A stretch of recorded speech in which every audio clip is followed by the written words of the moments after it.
بسم اللہ الرحمن الرحیم۔ السلام علیکم۔ عمران نے جب یہ سنا کہ رحیم کی لاش ایک مسلمان گھرانے میں ہے جو اسے گھر میں دفن کر دیں گے تو عمران پریشان ہو گیا۔ وہ اقرا کے کسی مسلمان کو مصیبت میں نہیں ڈالنا چاہتا تھا۔ رضا نے اسے بتایا کہ اس گھر میں 3 مرد اور باقی عورتیں ہیں۔ انہوں نے فوراً ایک کمرے کے کونے میں کھدائی شروع کر دی تھی۔ عمران اس گھر جانا چاہتا تھا تاکہ دیکھ لے کہ ان کے پکڑے جانے کا کوئی خطرہ تو نہیں۔ رضا نے اسے یقین دلایا کہ وہ ہوشیار لوگ معلوم ہوتے ہیں، سنبھال لیں گے۔ اقرا سے نکلنا دشوار ہو گیا تھا۔ شہر کی ناکہ بندی کر لی گئی تھی۔ ایک لڑکی کا قتل اور ایک جاسوس کا فرار معمولی سی واردات نہیں تھی۔ نکلنا انہیں رات کو ہی تھا، لیکن ان دونوں نے یہ طے کیا کہ اکٹھے نکلیں گے، اور دونوں میں سے کوئی پکڑا گیا یا دونوں پکڑے گئے تو اور جو کچھ بھی کہیں یہ نہیں بتائیں گے کہ رحیم کی لاش کہاں ہے یا وہ مارا گیا ہے۔ اگلا مسئلہ گھوڑوں کا تھا۔ عمران رضا کو اس جگہ لے گیا جہاں 8 گھوڑے بندھے ہوئے تھے، مگر دور سے دیکھا کہ محافظوں میں سے ایک وہاں ٹہل رہا تھا۔ عمران رضا کو ایک جگہ چھپا کر آگے گیا اور اس سنتری کے پاس چلا گیا۔ اس نے پوچھا کہ آج اسے پہرا دینے کی کیا ضرورت پیش آ گئی ہے۔ سنتری عمران کو جان گنتھر کے نام سے اچھی طرح جانتا تھا اور بڑے پادری کے خصوصی خادم کی حیثیت سے اس کا احترام بھی کرتا تھا۔ اس نے عمران کو بتایا کہ آج ایک مسلمان جاسوس کو پکڑا گیا تھا۔ وہ کسی لڑکی کو قتل کر کے فرار ہو گیا ہے، اس لیے حکم آیا ہے کہ ہوشیار رہا جائے۔ اس سنتری کی موجودگی میں گھوڑے کھولنا ممکن نہیں تھا۔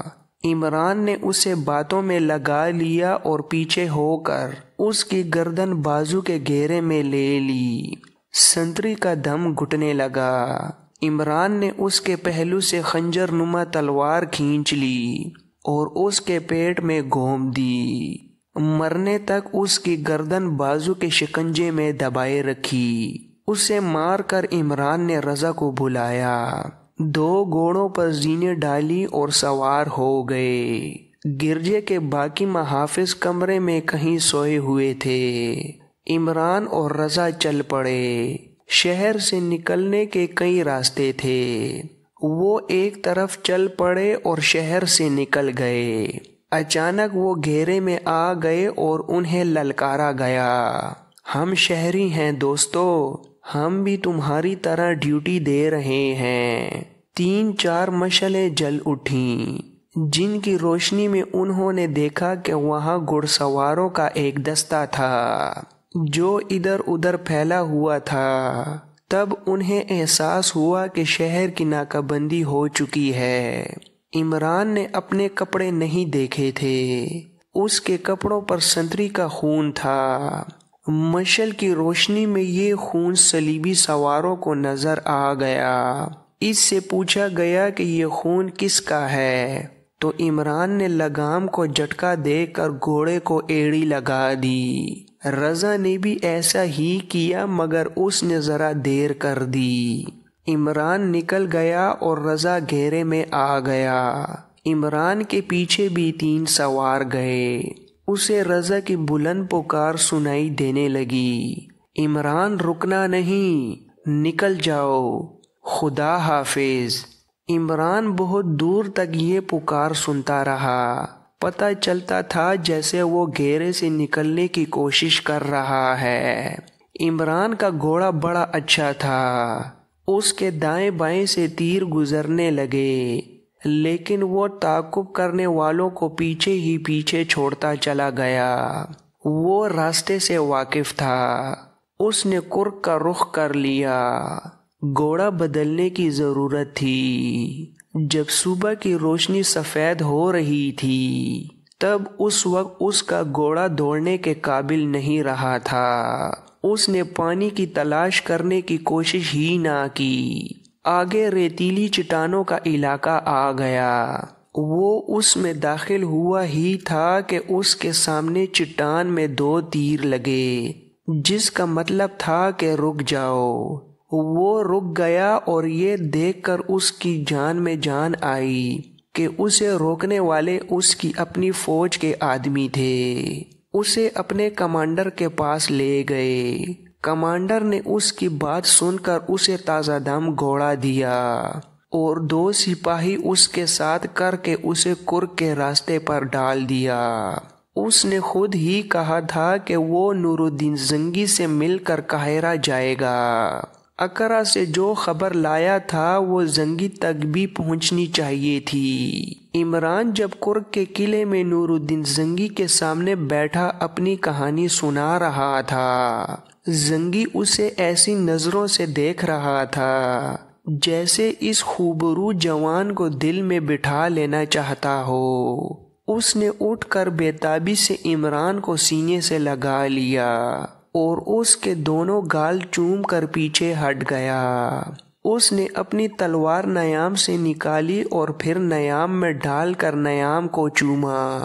اسے دونوں ہاتھ پر رکھ کر عمران سے کہا، اس وقت جب صلیب ایک خوفناک گدھ کی طرح چاند ستارے پر منڈلا رہی ہے، ایک مسلمان اپنے مسلمان بھائی کو تلوار سے بڑھ کر اور کوئی تحفہ نہیں دے سکتا۔ تم بغداد میں کہو، دمشق میں کہو، کہیں بھی کہو، میں تمہیں ایک محل دے سکتا ہوں۔ تم نے جو کارنامہ کر دکھایا ہے اس کے صلے میں تم دولت کے انبار کے حقدار ہو، لیکن میرے عزیز دوست، میں تمہارے لیے محل کھڑا نہیں کروں گا، تمہیں دولت کی شکل میں صلہ نہیں دوں گا، کیونکہ یہی وہ چیزیں ہیں جنہوں نے مسلمانوں کو اندھا اور اپاہج کر دیا ہے۔ یہ قبول کرو میری تلوار، اور یاد رکھو اس تلوار نے بڑے بڑے جابر صلیبیوں کا خون پیا ہے۔ اس تلوار نے بہت سے قلعوں پر اسلام کا جھنڈا لہرایا ہے اور یہ تلوار اسلام کی پاسبان ہے۔ عمران نور الدین زنگی کے آگے دوزانوں بیٹھ گیا اور اس کے ہاتھوں سے تلوار لے کر چومی، آنکھوں سے لگائی اور کمر سے باندھ لی۔ وہ کچھ کہہ نہ سکا، اس پر رکعت طاری ہو گئی تھی اور اس کے آنکھوں میں آنسو آ گئے تھے۔ زنگی نے کہا، اور اپنی قدر و قیمت جان لو میرے دوست، ایک جاسوس دشمن کے لشکر کو شکست دے سکتا ہے اور ایک غدار اپنی پوری قوم کو شکست کی ذلت میں ڈال سکتا ہے۔ تم نے دشمن کو شکست دے دی ہے۔ تم جو خبر لائے ہو یہ دشمن کی شکست کی خبر ہے۔ صلیبی انشاءاللہ مصر اور فلسطین کے ساحل سے آگے نہیں آ سکیں گے اور ان کا بحری بیڑا واپس نہیں جا سکے گا۔ یہ تمہاری فتح ہوگی اور اس کا صلہ تمہیں اللہ دے گا۔ عمران نے کہا، مجھے قاہرہ کے لیے جلدی روانہ ہو جانا چاہیے، دن تھوڑے رہ گئے ہیں۔ امیر مصر کو بہت دن پہلے اطلاع جانی چاہیے۔ نور الدین زنگی نے کہا، تم ابھی روانہ ہو جاؤ، میں تمہیں بڑی اچھی نسل کا گھوڑا دے رہا ہوں۔ اس نے عمران کو قاہرہ تک کا وہ راستہ بتا دیا جس پر کئی چوکیاں تھیں۔ ان پر قاصدوں کے گھوڑے بدلنے کا انتظام تھا اور صلاح الدین ایوبی سے پہلی بات یہ کہنا کہ رحیم اور رضا کے خاندانوں کو اپنے خاندان میں جذب کر لو، ان کے خاندانوں کی کفالت کا انتظام بیت المال سے کرو۔ اس نے عمران سے پوچھا، تم صرف جاسوسی کر سکتے ہو یا جنگ کو بھی سمجھ سکتے ہو؟ عمران نے جواب دیا، کچھ سوچ بوجھ رکھتا ہوں، آپ حکم دیں۔ پیغام لکھنے کا وقت نہیں، صلاح الدین ایوبی سے کہہ دینا کہ مجھے کرک تمہارے حوالے کر کے بغداد جلدی واپس جانا تھا۔ اطلاع مل رہی ہے کہ ان علاقوں میں صلیبیوں کی تخریب کاری بڑھتی جا رہی ہے اور ہمارے چھوٹے چھوٹے حکمران ان کے ہاتھوں میں کھیل رہے ہیں، لیکن اس تازہ خبر نے مجھے رکنے پر مجبور کر دیا ہے۔ 4-5 سال پہلے تم نے بحیرہ روم میں صلیبیوں کا بیڑا غرق کیا تھا، وہ تمہارے پھندے میں آ گئے تھے، اب وہ محتاط ہو کر آئیں گے، اسی لیے انہوں نے سکندریہ کے شمالی ساحل کو منتخب کیا ہے۔ اگر تم ان سے سمندر میں براہ راست ٹکر لینے کا فیصلہ کرو تو یہ تمہاری غلطی ہوگی۔ تمہارے پاس صلیبیوں جتنی بحری طاقت نہیں ہے، ان کے جہاز بڑے ہیں اور ہر جہاز میں بادبانوں کے علاوہ بے شمار چپو ہیں۔ چپو چلانے کے لیے ان کے پاس غلاموں کی بے انداز تعداد ہے، تم اتنی تعداد سے محروم ہو۔ تمہارے جہازوں کے چپو چلانے والے ملاح ہیں اور سپاہی بھی، سمندری جنگ میں وہ دونوں کام نہیں کر سکیں گے۔ صلیبیوں کو ساحل پر آنے دو، سکندریہ کو بحری لوگوں کا خطرہ ہوگا، آتشی گولے شہر کو آگ لگا دیں گے، اس کا کوئی انتظام کر لینا۔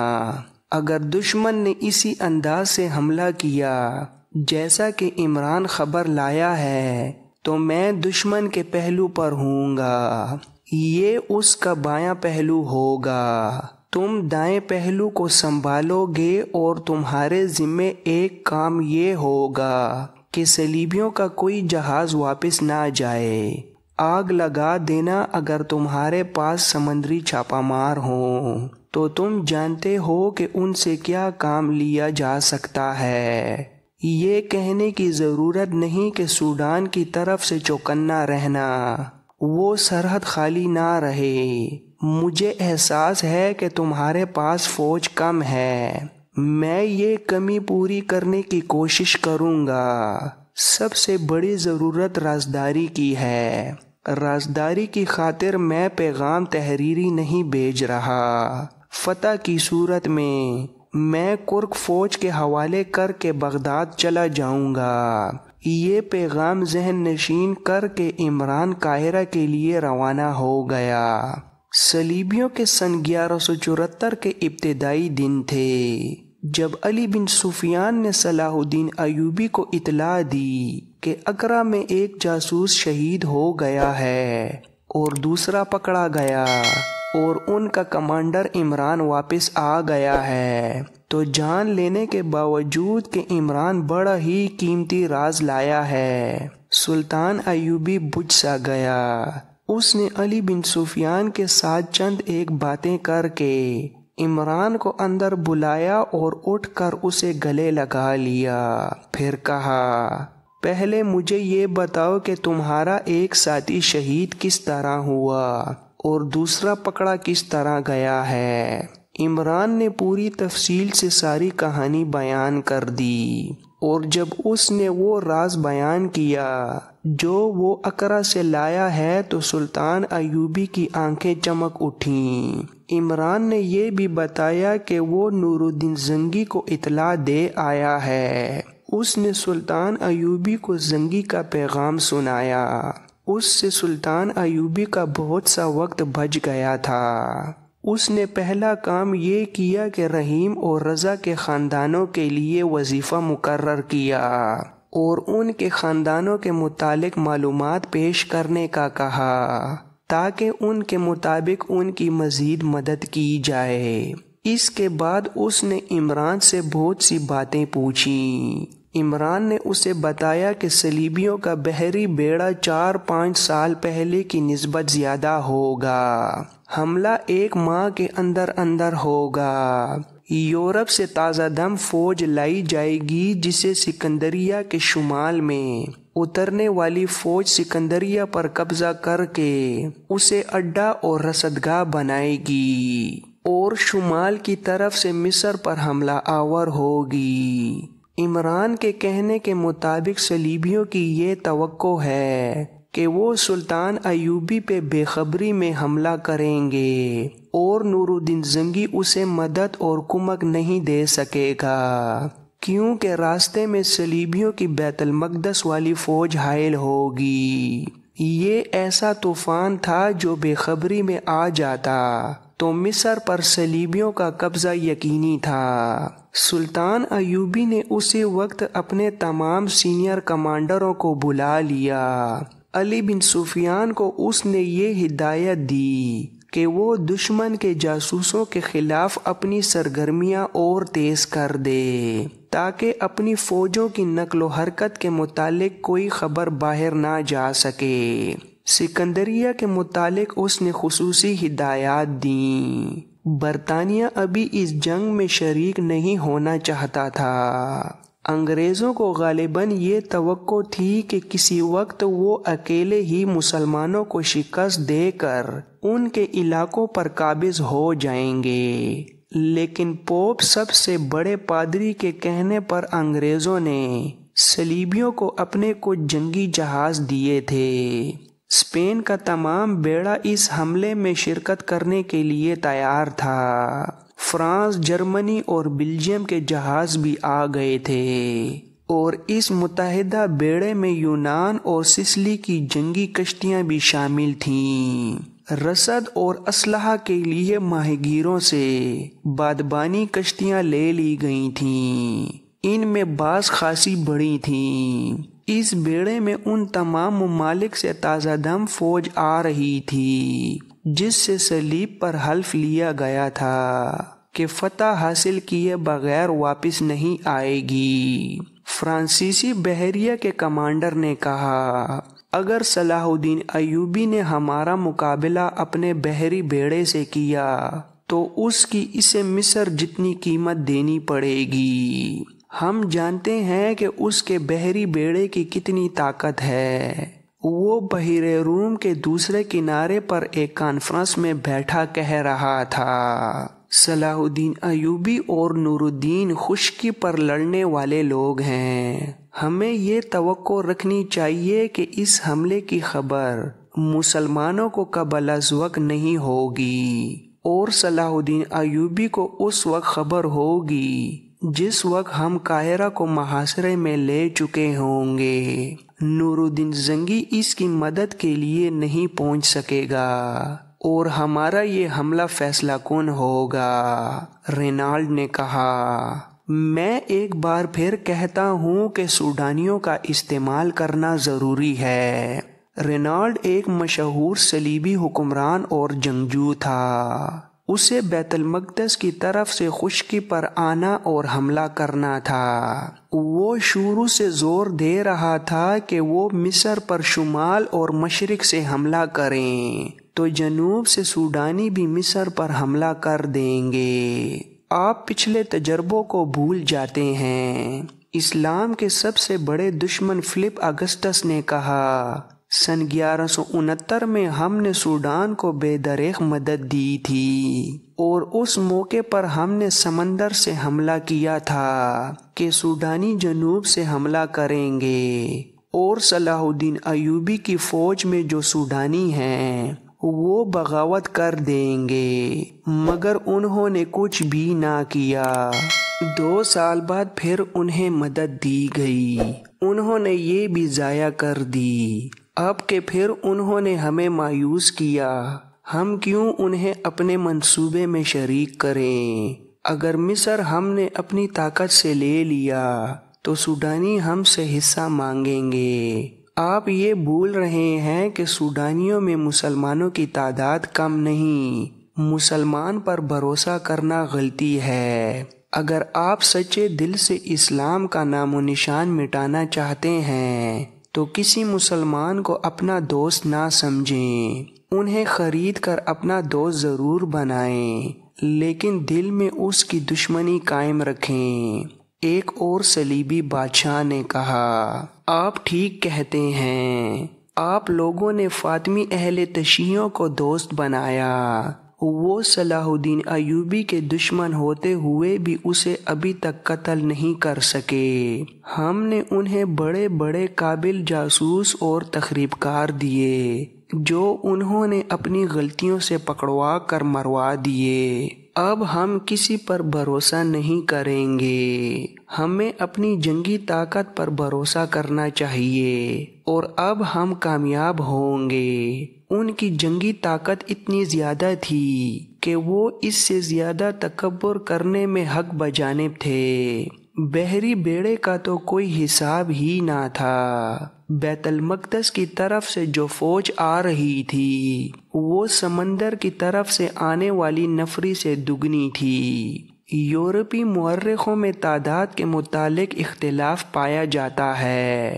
بعض نے تو اس حملے کا صلیبی جنگوں میں ذکر ہی نہیں کیا، جیسے اس کی کوئی اہمیت ہی نہیں تھی۔ اس حملے میں کم و بیش صلیبیوں کی 6 بادشاہیاں شامل تھیں۔ کچھ چھوٹے چھوٹے حکمران بھی تھے جو اپنی فوجیں لے آئے تھے۔ ان میں خامی یہ تھی کہ ان کی کمان متحدہ نہیں تھی، تاہم یہ لشکر نور الدین زنگی اور سلطان صلاح الدین ایوبی کو آسانی سے شکست دے سکتا تھا۔ سلطان ایوبی کی کمزوری یہ تھی کہ اس کی فوج کم تھی۔ اس کے علاوہ مصر میں غداروں نے بدامنی پھیلا رکھی تھی اور سب سے بڑا خطرہ یہ کہ سوڈانی بھی حملہ کر سکتے تھے۔ نور الدین زنگی کو بھی کچھ ایسی ہی دشواریوں کا سامنا تھا۔ دنیائے اسلام چھوٹی چھوٹی ریاستوں میں بٹی ہوئی تھیں اور یہ حکمران عیش و عشرت کے عادی ہو چکے تھے۔ صلیبیوں نے انہیں اپنے زیر اثر لے رکھا تھا۔ وہ آپس میں پھٹے ہوئے تھے اور انہیں اسلام کی ناموس کا ذرا بر احساس نہ تھا۔ سلطان ایوبی نے اپنے سینئر کمانڈروں کو بلا کر اپنی فوج کو 3 حصوں میں تقسیم کر دیا۔